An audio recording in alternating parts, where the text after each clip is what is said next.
لوگ معافی نہیں دیتے، لوگ درگزر ہی نہیں کرتے. انسانوں سے غلطیاں ہو جاتی ہیں، لیکن اگر کسی نے توبہ کر لی، اور صحیح حدیث میں موجود ہے، نبی پاک علیہ السلام نے فرمایا اگر کبھی کسی بندے سے کوئی گناہ ہو گیا پھر اس نے توبہ کر لی، اگر کسی نے اس بندے کو دوبارہ وہ گناہ یاد کرایا تو اللہ تعالیٰ اس بندے کو یاد کرانے والے کو سزا دے گا، مرنے سے پہلے پہلے اسے بھی اس گناہ میں مبتلا کر دے گا. حضرت علی بن ربیعہ رضی اللہ تعالیٰ عنہ فرماتے میں مولا علی کے ساتھ تھا، مقام حرہ کی طرف جا رہے تھے. حضرت علی نے ہاتھ اٹھا کے دعا مانگی ہماری تعلیم کے لیے، ورنہ حضرت علی ہم صحابہ کو محفوظ عن الخطا تو مانتے ہیں نا. ہاتھ اٹھا کے کہا اے اللہ ہمارے گناہ بخش دے، تیرے علاوہ کوئی معاف کرنے والا نہیں. اور پھر حضرت علی آسمان کی طرف دیکھا اور دیکھ کے نا حضرت علی بن ربیعہ کو تو مسکرائے. حضرت علی بن ربیعہ کہنے لگے حضور مسکرائے کیوں؟ وہ فرمانے لگے ایک دن میں حضور کے ساتھ اسی طرح آیا تھا، اسی طرح حضور نے دعا فرمائی تھی ہماری تعلیم کے لیے، اور پھر حضور مجھے دیکھ کے مسکرائے تھے اور فرمایا جب کوئی بندہ رب کی بارگاہ میں اس طرح استغفار کرتا ہے تو رب مسکراتا ہے اور مسکرا کے فرماتا دیکھ لو میرے بندوں کو پتا ہے کہ میرے علاوہ معاف کرنے والا کوئی نہیں، انہیں پتا ہے. تم اس کی بارگاہ میں رجوع تو لاؤ، آؤ تو صحیح دو آنسو لے کر. اقبال کہتے ہیں کہ موتی سمجھ کے شان کریمی نے چن لیا، قطرے تو گرے میرے اب کے انفال کے، دو میں نے آنسو بہائے تھے تو اس کے کرم نے تو موتی سمجھ کے چن لیا.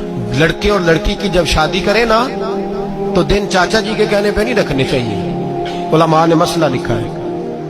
نہ دن میرج ہال والے کے کہنے پہ رکھنے چاہیے کہ کون سی تاریخ رکھیں.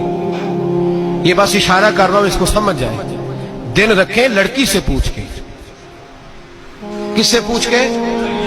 ہاں جی، میرا خیال ہے مجھے اس کی وضاحت کرنے کی ضرورت تو نہیں، آپ لوگوں کی سمجھ میں میری بات آ گئی ہے. کس سے پوچھ کے دن رکھنے؟ پوچھتا ہے کوئی؟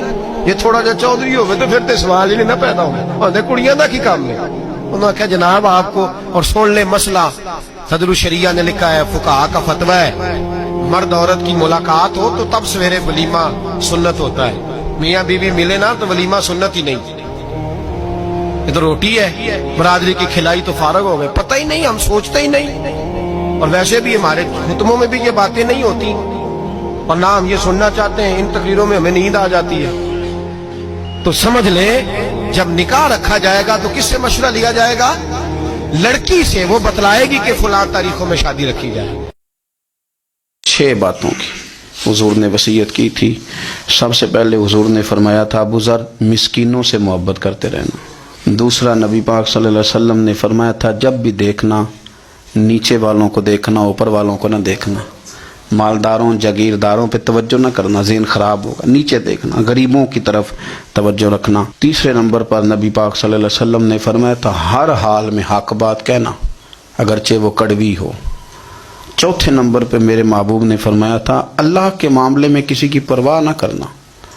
کوئی کیا کہتا ہے کہتا رہے، تم رب کے رستے پہ چلتے رہنا، ملامت کی پرواہ نہ کرنا. اور 5ویں نمبر پر میرے نبی پاک نے مجھ سے کہا تھا اگر رشتہ دار تجھ سے تعلق توڑیں بھی نہ تو جوڑ کے رکھنا، صلہ رحمی نہ چھوڑنا.